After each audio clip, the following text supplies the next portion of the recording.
আসলে সেই রেখে আপনারা আছেন? স্বপ্ন তো সবসময় বড়ই থাকবে। একটা জিনিস যে বললেন যে ভালো ক্রিকেট খেলতেছি, এটা ভালো সাইড যে আমরা কন্টিনিউ বেসিসে ভালো ক্রিকেট খেলতেছি। But at the same time আপনাকে যেহেতু অনেকদিন পর আবার টি-20তে ব্যাক করলাম, পরপর 2টা ওয়ানডে সিরিজ গেছে, সো আমাদের প্লেয়ারদের যত তাড়াতাড়ি অ্যাডাপ্ট করে নিতে পারবে এই ফর্ম্যাটটা আবার আমাদের জন্য খুব ভালো হবে। বিকজ অলওয়েজ আমরা জানি যে চিটাগাং একটা ভালো গ্রাউন্ড ক্রিকেট খেলার জন্য, সো বোথ টিমই এখানে ইম্প্যাক্ট রাখবে। ক্যাপ্টেন, দীর্ঘদিন ধরে আপনি ক্যাপ্টেন্সিটা করছেন, এই দলটা বেশ ভালো করছে যেটা বলছিল, কিন্তু আমরা যখন দেখছিলাম আপনি ইনজুর্ড হলেন গত এশিয়া কাপে, তারপরে ওই মিডিল অর্ডারটাতে বিশেষ করে 3, 4, 5 এই জায়গায় যদি কোনো কারণে আপনি এক্সিডেন্টালি কেউ ইনজুর্ড হয়, তার ব্যাকআপ দেওয়ার জন্য আমাদের মনে হচ্ছে মিডিল অর্ডারে একটা গ্যাপ বা ল্যাকিংস থেকে যাচ্ছে। এটাকে আপনি যদি মনে করেন যে আমরা মিডিল অর্ডার দেখেন, কোনো সিরিজে দেখবেন টপ অর্ডাররা ভালো করবে না, তখন মনে হবে যে টপ অর্ডারদের গ্যাপ, ওই জায়গাটা গ্যাপ হচ্ছে কিনা। আবার কোনো সিরিজে দেখবেন মিডল অর্ডার খারাপ করতেছে, মনে হবে যে মিডল অর্ডারের গ্যাপ হচ্ছে কিনা। আবার একটা সিরিজে দেখবেন যে লোয়ার অর্ডারটা ভালো খেলতেছে না, মনে হবে যে জিনিসটা এমন না। যারা এই মিডল অর্ডারে খেলতেছে অনেকদিন ধরেই প্রুভেন, বাংলাদেশের হয়ে তারা অনেক ভালো কিছু করেছে। 2-1টা সিরিজ এটা হবেই, এটাই ক্রিকেট। বড় বড় প্লেয়াররাও ফেল হয়, আমরাও হবো, বাট ওখান থেকে ওভারকাম কীভাবে করা যায় এটা নিয়ে আমরা কাজ করতেছি, এবং আমার মনে হয় শীঘ্রই আমরা এটা নিয়ে ওভারকাম করতে পারবো। সাম্প্রতিক সময় বেশ কয়েকটা সিরিজে আমরা যেটা দেখেছি যে একটা ফরম্যাট বাংলাদেশ জিতছে, অপর ফরম্যাটে হারছে।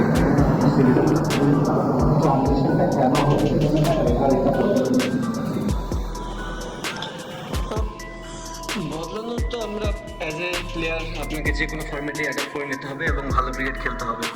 একটা জিনিস যেটা বললেন যে বিশেষ করে ওডিআই ক্রিকেটে যারা খেলতেছিল অনেকদিন পর ম্যাচ খেলার সুযোগ হয়েছে তাদের। টি-20 ফর্মেটে আমরা দেখবেন যে কন্টিনিউ বেসিসে 5-6টা সিরিজ একসাথে খেলেছি, যেটাতে হয় কি আপনি 2টা সিরিজ খারাপ খেললেও আপনি জানেন যে প্যাটার্নে ক্রিকেটটা, সো ওখান থেকে ওভারকাম করাটা খুবই ইজি। আমার মনে আই হোপ যে বাংলাদেশ টিমও, ওয়ানডে টিমও এটা দিয়ে ওভারকাম করে আসবে। এবং এখন যেহেতু ফর্ম্যাট ডিফারেন্ট হয়ে গেছে, আমাদের টার্গেট থাকবে এই সিরিজটা, এবং সম্পূর্ণ এই সিরিজ নিয়ে আমরা ফোকাস করতেছি।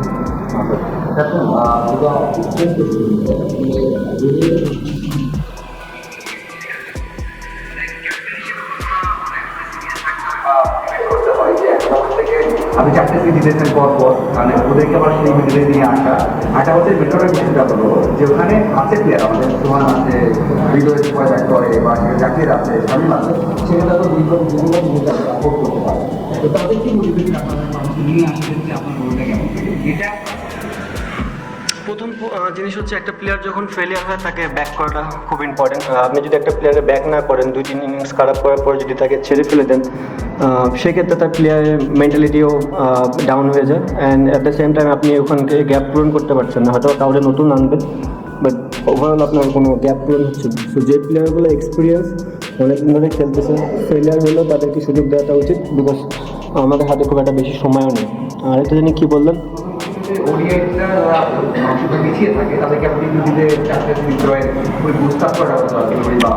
দেখেন ফরম্যাট বেঁধে না ক্রিকেটের মেন্টালিটি বলেন বা অ্যাগ্রেসিভনেসটা একটু চেঞ্জ হয়ে যায়, উইকেট ভেদেও হয়, ডিফারেন্টলি ফরম্যাট ভেদেও হয়। তো আমার মনে হয় যেহেতু এই ফরম্যাটটা প্লেয়াররা জানে, অনেকদিন ধরে খেলতেছে এবং most of the player success, so তারা জানে যে কোন প্যাটার্নে ক্রিকেটটা খেললে এখানে সাকসেস হওয়া যাবে।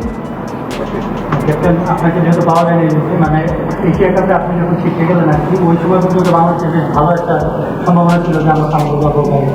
তারপরে যখন আপনি বেরিয়েছিলেন, সেই জিনিসটাকে আপনি একটু তথ্য লাগে কিনা, ফার্স্ট একটা জিনিস ওইটার সঙ্গে অ্যাক্সেন্ট করা যে 4টা সিরিজ আমরা জিতছি, হয়তো সিরিজটা আমরা আগেও জিতেছি। একটা বড় গোল অ্যাচিভ করার জন্য আপনি কি মনে করেন যে এই যে টিমটা, আপনি যে টিমটাকে এখন লিড করছেন, সেই টিমটা আসলে এগিয়ে যাচ্ছে বা আপনারা আসলে বড় কি অ্যাচিভ করতে চান?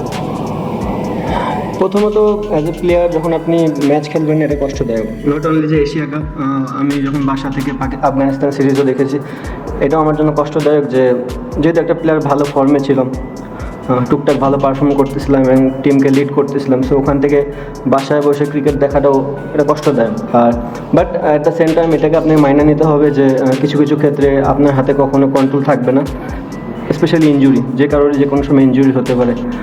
আর টিম হিসাবে আমি যেটা বলবো, স্টিল আমি মনে করি যদি ওয়ার্ল্ড ক্রিকেট ডমিনেট করতে চাই আমাদের অনেক জায়গা পূরণ করতে হবে, আমরা সেগুলো নিয়ে কাজ করছি এবং যেহেতু ভালো ক্রিকেট খেলতে সেটা ভালো দিক, বাট আপনি যদি টপ টিমগুলোর সাথে কন্টিনিউ বেসিসে ভালো রেজাল্ট করতে চান, তাহলে আমাদের যে জিনিসগুলো ল্যাকিংস আছে অ্যাজ এ ক্যাপ্টেন আমি জানি। সো আমরা ওই জিনিসগুলো নিয়ে আমরা কাজ করতেছি এবং হোপফুলি যে বিফোর ওয়ার্ল্ড কাপ এই জিনিসগুলো নিয়ে কন্টিনিউ কাজ করার চেষ্টা করবো যতক্ষণ সময় পাবো।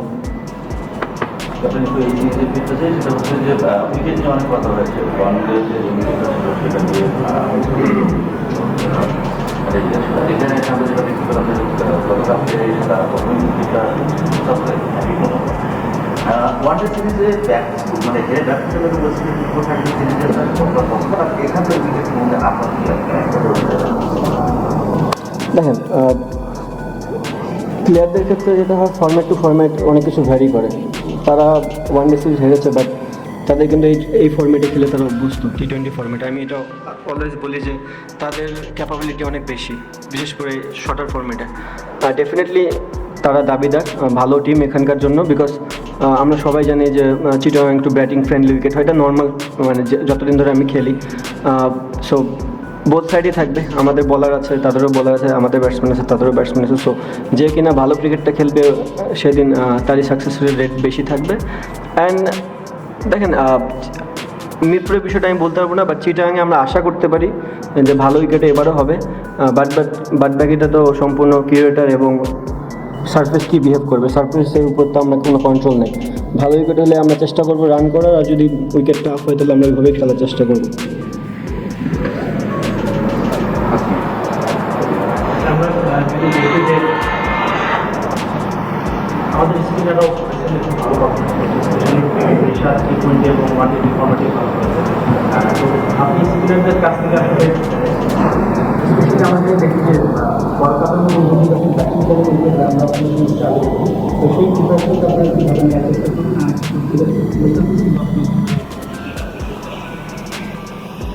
ফার্স্ট অফ অল মুস্তাফিজ সুস্থ, সে টিমের পার্ট হয়ে আছে এবং খুব ভালো মতনই আছেন। আর সেকেন্ড যে জিনিসটা বলেন যে স্পিনারদের ক্ষেত্রে আসলে আপনি যখন টাফ উইকেটে তাদেরকে রেগুলার বোলিং করাবেন, সেখান থেকে আসলে ধারাবাহিকতা তৈরি হবে। আপনি যদি রেগুলার জানেন যে আমি যে উইকেটে বল করবো ওখানে হেল্প থাকবে, আসলে খুব একটা চ্যালেঞ্জ থাকে না। সো চেষ্টা করব যে আমরা এখানে খেলার জন্য, যে এই জন্যই, বিকজ আমি যেটা বললাম যে আমাদের হাতে বেশি একটা সময় নেই ওয়ার্ল্ড কাপের আগে, সম্ভবত এখানে 3টা আয়ারল্যান্ড 3টা। তো আমরা চেষ্টা করবো খুব ভালো ক্রিকেট খেলার জন্য, এবং যেখানে যেন সবাই চ্যালেঞ্জ ফিল করে জিনিসটাতে। ক্যাপ্টেন সাইড ওভারের প্রথম শুরুটা হয় টেস্ট ক্রিকেট দিয়ে এবং তারপরে T20 খেলেছে, সেখানে তোমাকে বিবেচনা করতে সাইড হচ্ছে টেস্টেড প্লেয়ার বা টেস্ট প্লেয়ার, সেইখান থেকে আসলে এইভাবে সীমিত করে ক্রিকেটে ফুটবল অবশ্য হচ্ছে সাইড থেকে আপনার মুম্বাইটাকেও আসলে সাইড কোন জিনিসটা আপনাকে ইন্টারেস্ট করছে? ইমপ্রেস করছে তার ক্রিকেট খেলা, সেহেতু ক্রিকেট প্লেয়ার, তার যে কোনো কিছু করতেছে এটাই ভালো লাগতেছে। একদম দেখেন, একটা পজিটিভ সাইড হচ্ছে যখন সে T20 ফরম্যাটে আসলো, ব্যাটিং প্লাস বলিংয়েও সে কার্যকারিতা দিচ্ছে, এবং ওয়ানডেতেও দেখেন যে সে বল করেছে সাকসেস, এবং ব্যাটিং তো সাকসেস হচ্ছে। অ্যাজ এ ক্যাপ্টেন হিসেবে আমার একটাই চাওয়া থাকবে, সে যেভাবে ক্রিকেট খেলতেছে ফ্রিলি এইভাবেই যেন খেলে, আর তার ভবিষ্যৎ জন্য উজ্জ্বল থাকে সবসময়। সে ভালো করলে বাংলাদেশ টিমের জন্য বেটার।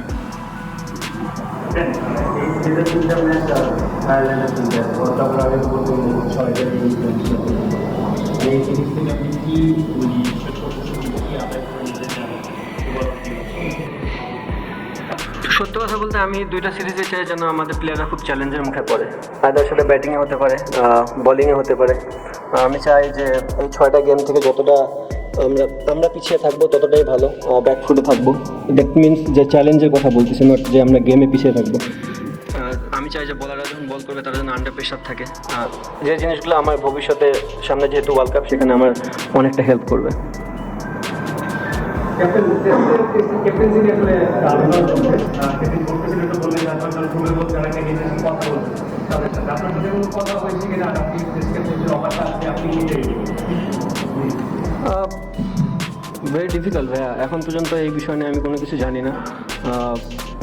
তারা যদি মনে করে যোগ্য, অবশ্যই তারা আমার সাথে কনভারসেশন করবে, দেখা যাক তারপরে ডিসিশনটা কী হয়। আর অবশ্যই অ্যাজ এ প্লেয়ার হিসেবে যখন আপনি খেলবেন টেস্ট ক্রিকেটে ক্যাপ্টেনশিপ, এটা অনেক বড় একটা পাওয়া। আমার মনে হয় না কেউ না করবে না, বাট তাদের পক্ষ থেকে এখনও কোনো কিছু আসেনি। ওয়েস্ট ইন্ডিজের এই ওয়ার্ল্ড ফেমাস ক্রিকেটার এটা আসলে দুই দলের মধ্যে চ্যালেঞ্জ কিনা আপনি একটা জিনিস বলছিলেন, আর লাস্ট 2024 যে সিরিজটা এখানে হয়েছে জিম্বাবুয়ে এগেইনস্টে, আপনি নিজেও বলছিলেন যে আসলে খুব একটা ভালো যায় এই গতকালকে প্র্যাকটিস করলে আপনি উইকেটটা কেমন নিয়েছেন, সবার সময় খেলা কোনো দুই দলের জন্য আপনি সিরিজটা কেমন হবে পাবেন? আরেকবার বলেন না ভাইয়া, প্রশ্ন বুঝিনি। ওয়েস্ট ইন্ডিজ লাস্ট রিসেন্ট পাঁচজন থেকে তাদের আসলে খুব ভালো খেলতে তারা নেই, সেটা আসলে বাংলাদেশের জন্য একটা কমফোর্ট জোন ছিল। সেকেন্ডলি হচ্ছে গিয়ে একই ছটার সময় খেলা, সেটা হচ্ছে গিয়ে দুই দলের জন্যই আসলে একটা প্যারালাল একটা সিচুয়েশন হবে কিনা। ফর্মেট ডিফারেন্ট, সো বলতে পারবো না, বিকজ T20 ফর্মেটটাই এমন, আপনি দুদিন খারাপ খেলবেন, একদিন ঘুরে দাঁড়াবেন। সেদিক দিয়ে ওয়েস্ট ইন্ডিজ এগিয়ে থাকবে, কারণ তারা পূর্বেও এই ধরনের ক্রিকেট খেলেছে এবং তারা মোটামুটি সাকসেসফুল। আর 6টার সময় খেলা দুই টিমের জন্যই সেম, ওয়েদার কন্ডিশন, উইকেট সবই সেম হবে, যারা বেটার ক্রিকেট খেলবে তারাই জিতবে। একজন থেকে তো ঠিক কম যায়, আপনি ধর ট্রিপে আছেন, আপনার টিম ভালো করছে, আপনার সে টার্গেট ভালো করতে এটা দেখা যায়। আর ওডিআই টিম নিয়ে কথা আসে, একটা ওডিআই টিম মানে ওডিআই টিম একটা ভালো প্রিফার করছেন, ওয়ার্ল্ড কাপে ভালো করছেন টিমে। তো মানে ওয়ার্ল্ড কাপের আগে তো কিছু ম্যাচও নেই আমাদের ওডিআই। তো আপনি ওডিআই ফর্মেটটা কীভাবে দেখেন, সেখানে ব্যাক করার জন্য আপনি কী কাজ করছেন এবং ওখানে আসলে আগের জন্য পাওয়া যাবে কিনা আমাদের, সেটাও একটা ফিউচার কে দেখছে, কেউ দেখে নেই। প্রিপারেশন ভাইয়া, যেহেতু লাস্ট সিরিজ খেলি নেই, লাস্ট 2টা সিরিজও খেলি নেই আমি, আর সামনে যে যতগুলো খেলা আছে তার ভিতরে মনে হয় সম্ভবত 2টা টেস্ট আর T20 আছে। সো আপাতত এই জিনিস নিয়ে ফোকাস করতে চাই। যদি আমার ক্রিকেট বেটার হতে থাকে, সিলেক্টররা যদি মনে করে আমাকে আবার কামব্যাক করার সুযোগ আছে, যদি ওই সিচুয়েশনে পড়ি চেষ্টা করবো 100% ক্রিকেটটা খেলার জন্য। না খেললে বলতে পারবো না, খেলবো তারপর বলতে পারবো। আপনি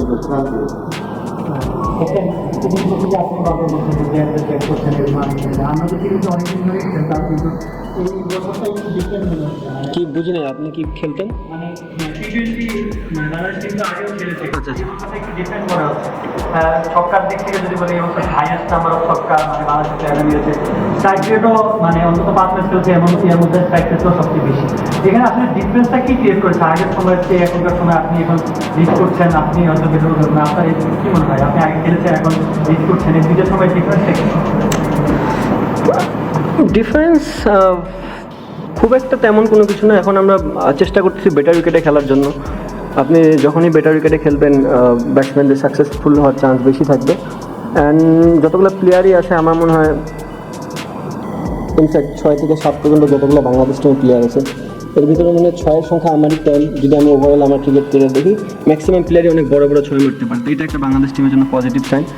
but at the same time আপনি ক্রিকেট শুধু 6-এর উপর দিয়ে গেলে হবে না, আপনাকে স্মার্ট ক্রিকেট খেলতে হবে।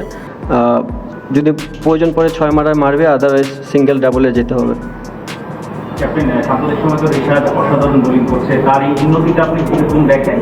পাশাপাশি অ্যাজ এ ব্যাটার হিসেবে ঋষাদকে আপনি কীভাবে রেট করেন? বিশেষ করে ছোটো ফর্মেটে আপনার তো গোটু ম্যান হতে পারে, সে যখন ইচ্ছা তাকে পাঠিয়ে দিলে তার যে বড় ছক্কা মারার অ্যাবিলিটি, দুর্দান্ত স্ট্রাইক রেট মেনটেন করতে পারে, মানে ঋষাদ দারুণ একটা প্যাকেজ, আপনার মানে বম্বু প্যাকেজ, যেটা স্পষ্ট আমরা দেখি।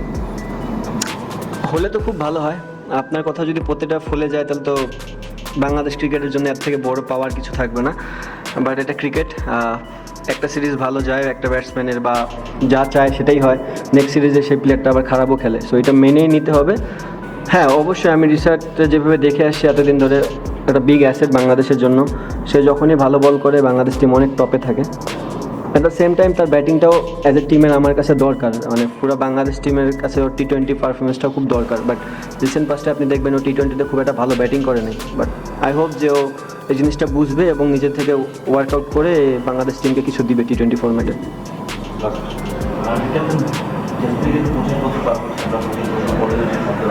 টেস্টে আমরা ভালো না, T20 শিখছি, ওয়ান ডেতে আমরা সেই জায়গাটা দেখি নেওয়ার পর থেকে সেই লার্নিংগুলো আমরা বেরিয়ে আসি।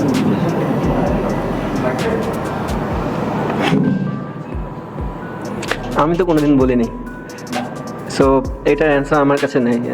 যদি আমি বলতাম যে আমি শিখতেছি বা নতুন কোনো কিছু ধারাবাহিক তৈরি করতে যেতাম, তাহলে হয়তো বা এই অ্যান্সারটা দিতে পারতাম। বাট এক একজনের এক এক রকম চিন্তাধারা থাকে। আমার মনে হয় যে বাংলাদেশ টিম অনেক দিন ধরে ক্রিকেট খেলতেছে, এখন যেসব প্লেয়াররা খেলতেছে তাদের দেওয়া উচিত এবং আশা করবো যে তারা দিবে। দেখেন আপনি একটা ফর্মেটে হয়তো বা ভালো হয়নি, বাট রিসেন্ট পাস্টে আপনি দেখবেন যদি আমরা ওয়ার্ল্ড চ্যাম্পিয়নশিপের টেস্টে দেখি আমরা কিন্তু সাথে ছিলাম, বাট আমাদের যদি আমরা হোমে দুইটা ম্যাচ জিতে যেতাম আফগানিস্তানের সাথে তাহলে আমরা 4-5-এর ভিতরে ঢুকে যেতাম, বাট ইন্ডিয়ার সাথে টেস্টটা যদি ওইভাবে না হারতাম তাহলে কিন্তু রেজাল্ট অন্যরকম হতো। বাংলাদেশের জন্য 3-4-এ থাকার টেস্টে এটাকে বিশাল অ্যাচিভমেন্ট। আপনি সবসময় চ্যাম্পিয়নে চিন্তা করলে হবে না। আমাদের ওই লাইনটাই কখনো ছিল না যে আমরা ওয়ার্ল্ড ক্রিকেটে কখনো ইন্ডিয়া অস্ট্রেলিয়ার সাথে ওইভাবে বিট করেছি কিনা। সো আপনি যখন এইসব ক্রিকেট খেলে যখন আপনি 3-4-এ থাকবেন তার মানে আপনি বিশাল অ্যাচিভমেন্ট করছেন। সেদিক দিয়ে বলবো যে আমরা লাস্ট ইয়ারটা অনেক ক্লোজে ছিলাম। দুইটা গেম যদি আমরা ভালো ক্রিকেট খেলতাম তাহলে হয়তো বা ওই পজিশনটা হোল্ড করতে পারতাম। অবভিয়াসলি T20টা ডে বাই ডে ইমপ্রুভ করতেছে, যদিও বা আমাদের হিস্ট্রি খুব ভালো ছিল না, সেখান থেকে মোটামুটি অনেকখানি আগানোর চেষ্টা করতেছি আমরা। হ্যাঁ, যেটা বললেন যে ওয়ানডে ক্রিকেটটা আমাদের হিস্ট্রি ভালো ছিল, সো এখান থেকে আমাদের আরও ডে বাই ডে আগানো উচিত এবং as a whole Bangladesh cricket আমরা সবাই মিলেই এই জিনিসটা নিয়ে চিন্তা করতেছি এবং কীভাবে ওভারকাম করা যায় এটা নিয়েও আমরা কাজ করার চেষ্টা করতেছি। তাকে নিয়ে যখন আপনি টি-20 খেলেন হয়তো অনেক পরিকল্পনা করতে আমরা দেখেছি মানে ম্যাচে ভিন্ন হয়। তাকে যেভাবে আমাদের দল নিশ্চয়ই করে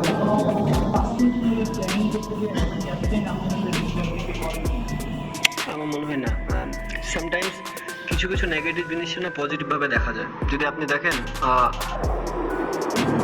আমি চাবো না কোনো প্লেয়ার ইনজুরিতে পড়ুক, কারণ ইনজুরি কখনোই একটা ভালো সাইন না।